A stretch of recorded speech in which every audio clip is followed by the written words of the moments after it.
Hello, my amazing analytical Aquarius. Welcome, welcome. It is Sachi the Scorpio, and I am here to deliver your guided healing tarot for the month of July.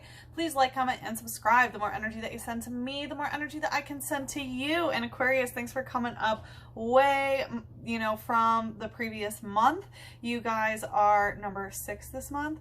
And just a friendly reminder that the top 3 videos that get the most likes get a percentage off the extended reading and also get a twin flame bonus reading. So if this resonates, please do hit that like button.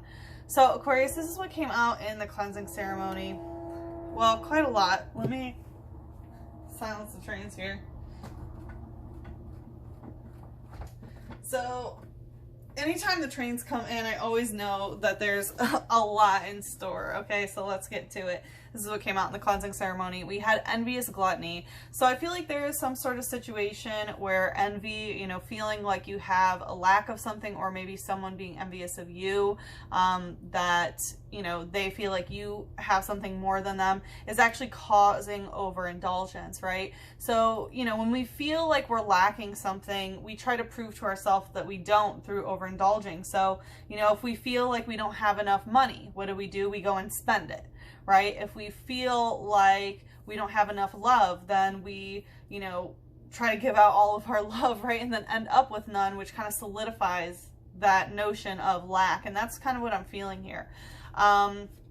We had sacrifice. So I feel like there definitely is something that is being given up here, some sort of sacrifice that you're trying to do, and it might be because of whatever this envious gluttony energy is. And then we had fragmentation, telling me that you're feeling a little bit broken apart in some sort of way, feeling broken apart, plain and simple, that things aren't necessarily coming together.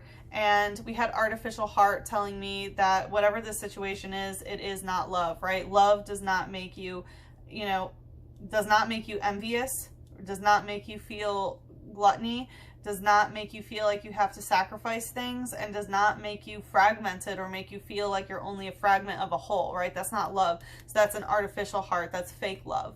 So yeah, we definitely have some interesting energy coming in. This is what came up for this. Quite the story. We had the 8 of Swords coming out in reverse, which is telling me that there is some sort of cycle that is breaking, but I'm getting that you're tired of feeling constrained to this situation. Because it's swords, it has to do with communication or some sort of mental vice, or thought pattern that has been repeating. You're really done with it. You're tired of feeling constrained and blinded, like you don't know what's going on. And then we had the 7 of Swords in reverse with the 6 of Swords. Okay, so that was telling me with the 7 of Swords in reverse, this is when you leave a conversation and you leave a sword behind, like, hey, I'll be back and we'll talk about this later, but I need to leave, sort of thing, right? This is whisking off in the night. Definitely can be some sort of abandonment type thing, but also, I'll be back later, right? There's a level of reassurance, but that's in reverse, telling me that there may have not been some sort of level of reassurance. The 6 of Swords is also abandoning a conversation. For me, it's having a Pandora's box, knowing that a conversation needs to happen, but it's so chaotic that you need to leave at the moment. I always take, since the guy who is, rowing the boat has the sun over his head, I always take it as the guiding force is whatever constellation the sun is in. And right now it's in Cancer. So I feel like you're trusting your intuition, you're trusting your emotions that are like, hey, I need to get out of here.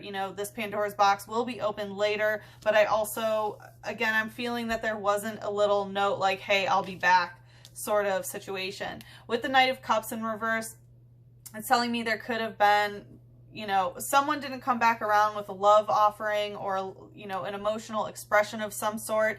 This might be a Cancer, Pisces, or Scorpio, but I'm just getting that like something was not emotionally expressed here.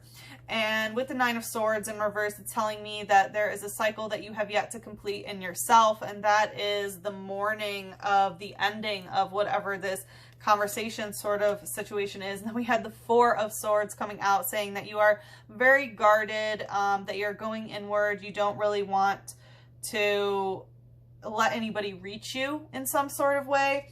And I mean, we have the 8, 7, 6, 9, and 4 of swords. So a lot of swords coming out. So it does feel like a lot of communication or mental stuff really going on for you this month.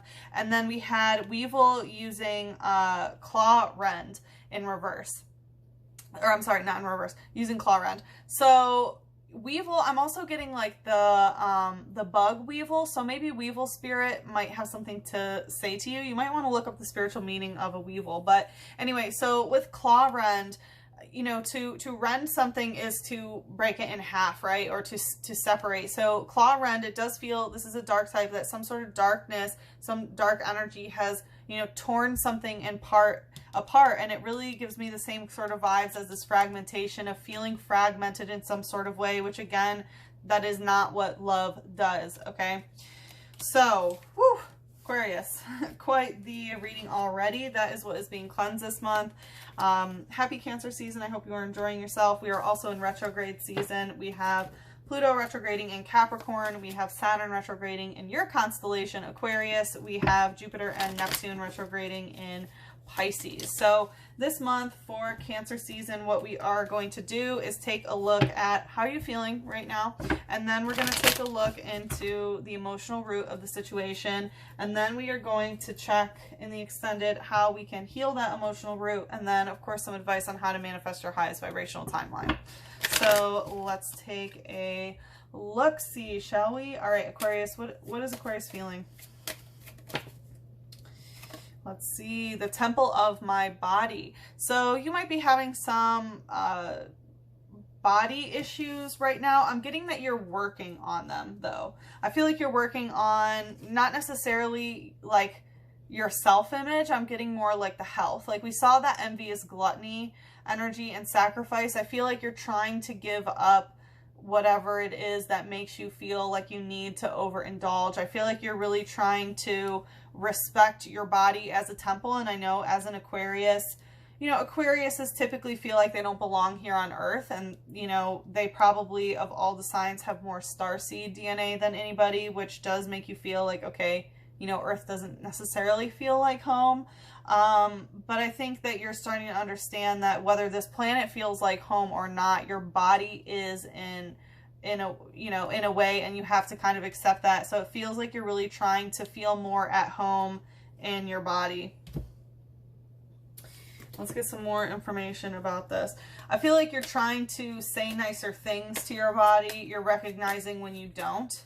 The World in reverse. Yeah, these are some big karmic cycles that have yet to be concluded, right? The World is when you learn the lesson and then you integrate it into your spirit, and you're able to use that wisdom in order to manipulate your reality to manifest the world that you want. But it looks like that's not the case, and it looks like it has to do with what your body looks like, or, you know, how you're treating your body. We have the Chariot in reverse, and I was definitely getting some Cancerian vibes, and we have the King of Pentacles coming on in stock.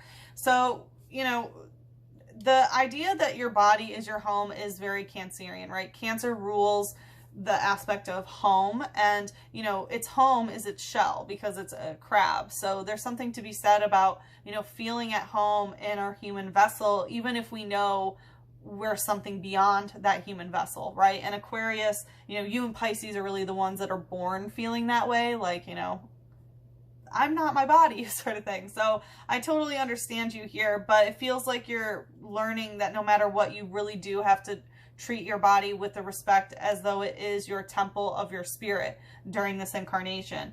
With the Chariot in reverse, I feel like there's some level of stagnation here. Like you may not want to move forward about something. You may not be wanting to move. Like the King of Pentacles is, he doesn't move. He just sits in his chair, right?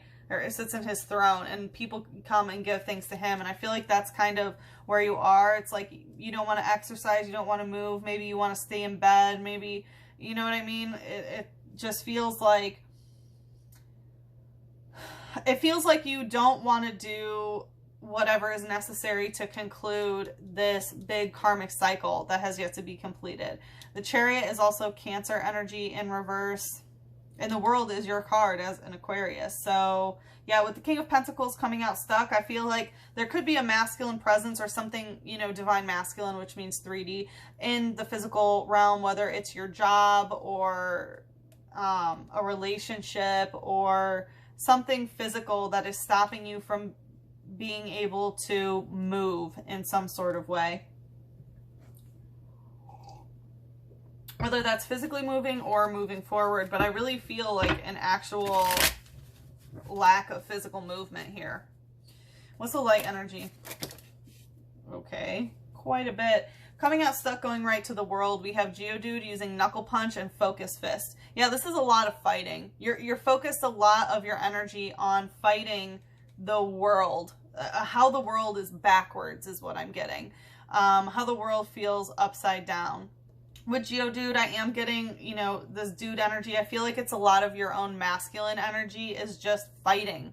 It's just fighting, fighting, fighting. It says, at rest, it looks just like a rock. Carelessly stepping on it will make it swing its fist angrily. So, yeah, at rest, it looks just like a rock, but it will fight. And I feel like that's kind of how the King of Pentacles is. Like, it's a very stagnant sort of situation, but if, you know, provoked, it's like, okay, I'm coming out swinging. And I feel like that's the kind of energy, is you're just kind of sitting there waiting for some sort of fight. And it has to do with how your world is topsy-turvy at the moment.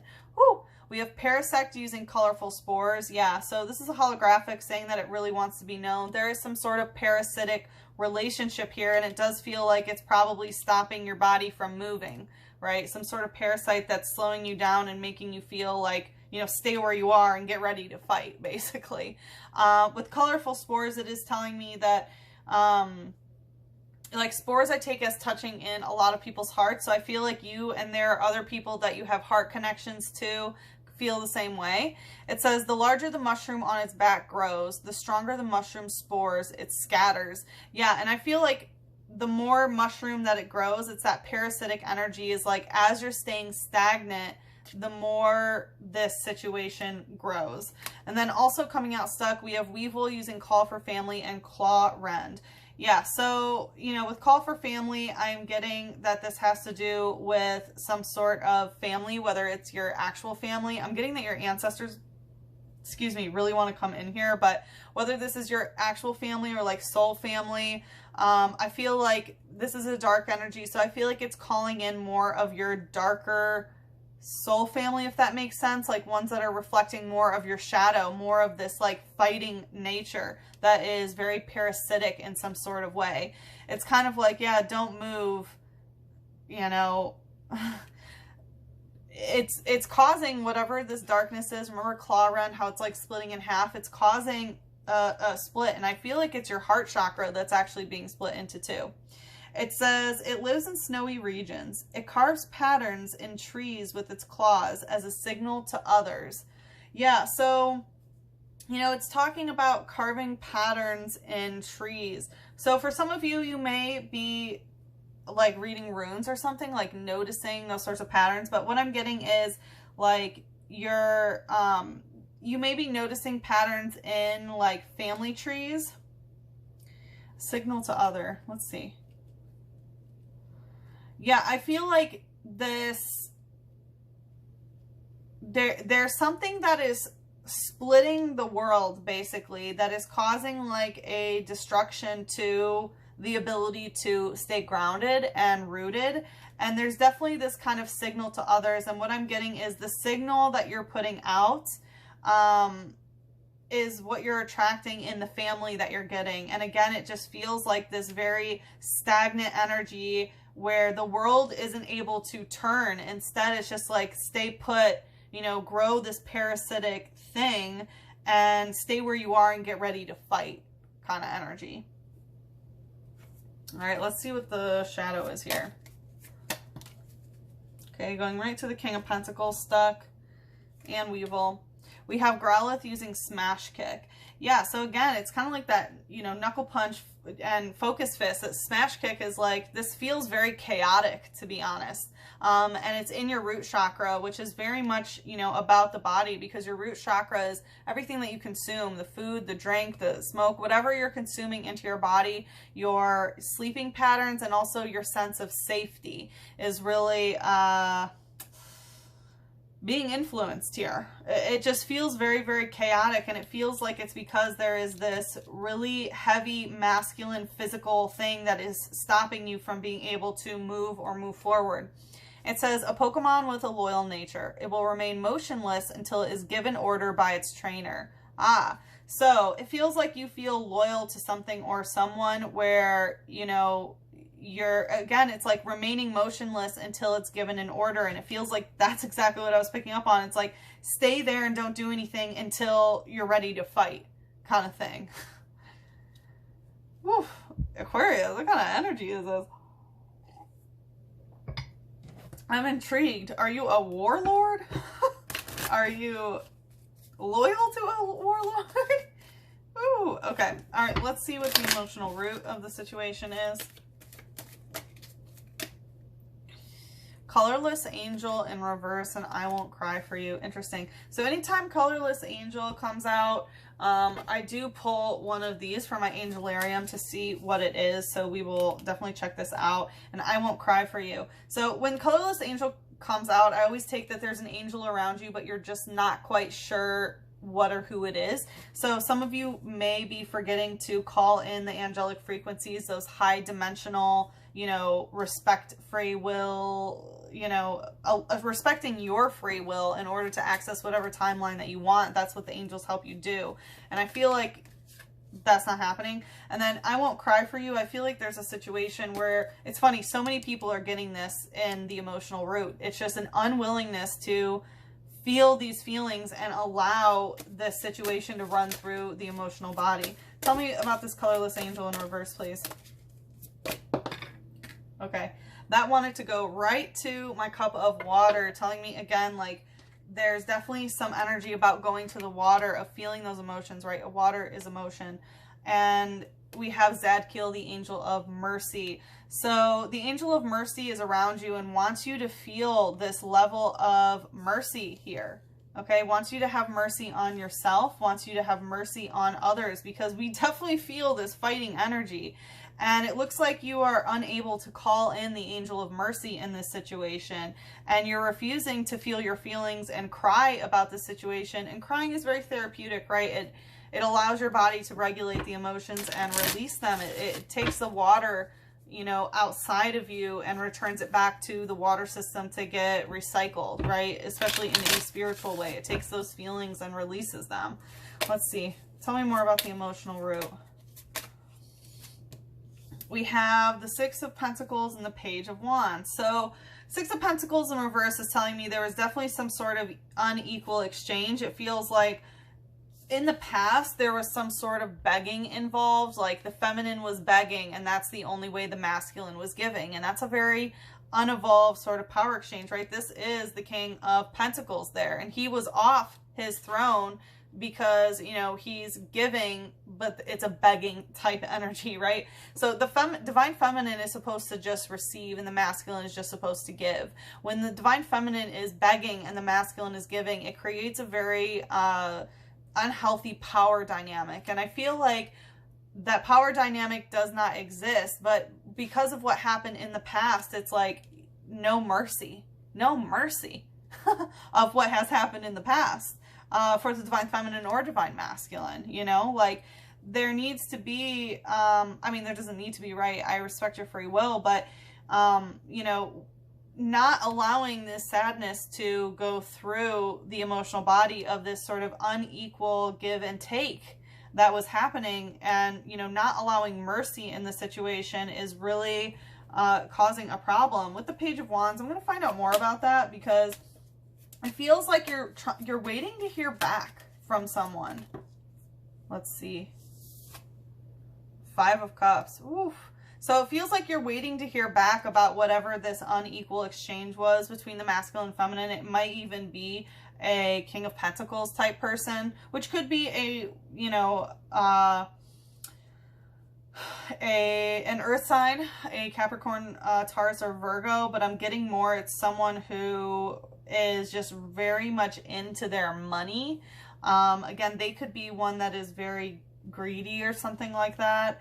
But yeah, with the Five of Cups coming out, this is a lot of sadness. This is a lot of pain and heartache, right? The Five of Cups is when your emotions are so filled with negative things, right? Poison, right? Poisoned emotions that you have to dump them out. And the way you dump them out is by letting your water fall, right? Through crying and things like that. Five of Cups can also be, you know, drinking 5 glasses of wine because you're so sad and you just want to numb yourself, or some sort of substance abuse sort of thing.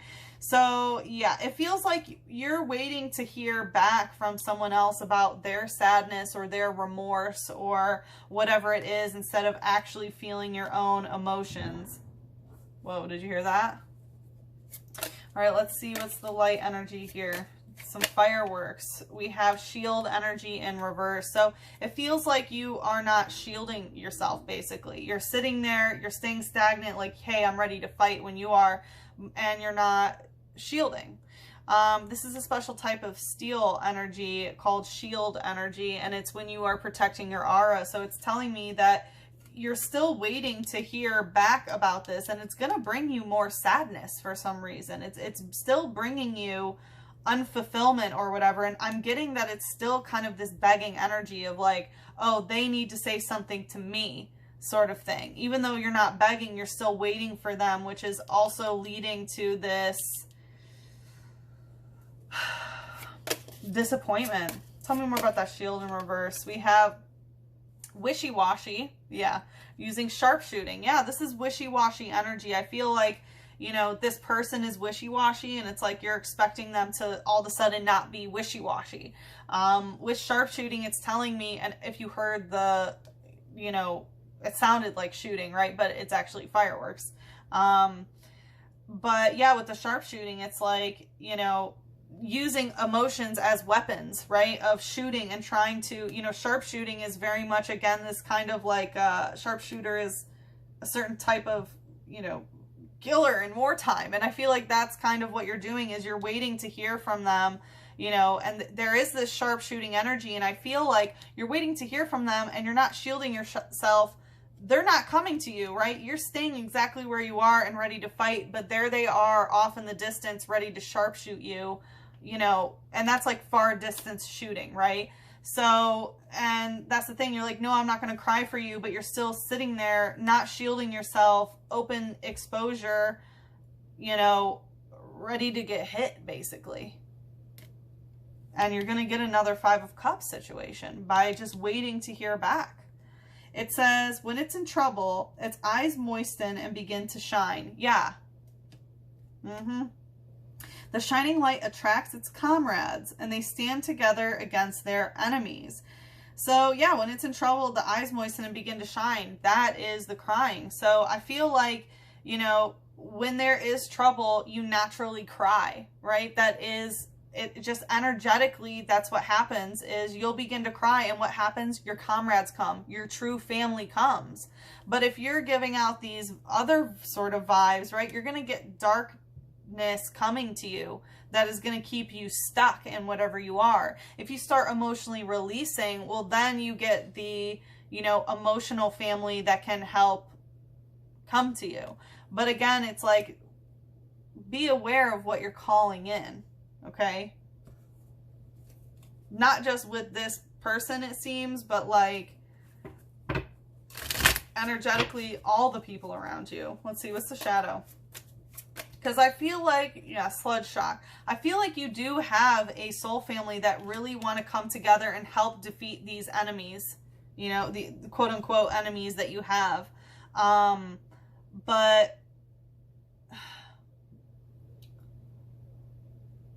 But there's something, the way that you're going about it now, and no judgment, right? I have no judgment about the way that you're handling things, but I'm just letting you know the way that it's going is going to lead to sadness and disappointment and a poisoned cup again.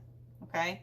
Like, as you can see, she's literally like crying blood, right? That's not good. She's sad, and it's, yeah, it's not good. And the thing is like, if you're not going to cry, what's going to happen? Well, it's going to influence your body, right? If you don't cleanse the water of your body, it causes the cytosol of your cells to become acidic. That's what gives you like gastrointestinal problems and, you know, blood disorders and so on and so forth. So yeah, and then again, we have this emphasis on the water using sludge shock. So again, I feel like there's just so much sludge, so much bad, you know, gunk in your waters, in your emotional body here.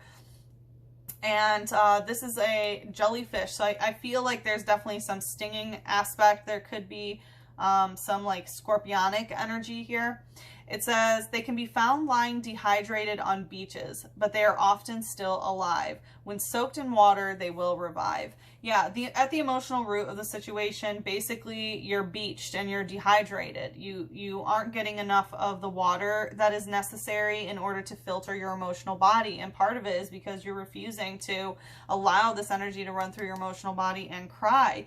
But, you know, never fear. You know what I mean? You're still alive. You're still good. And once you soak yourself in water again, you'll be revived. Good as new.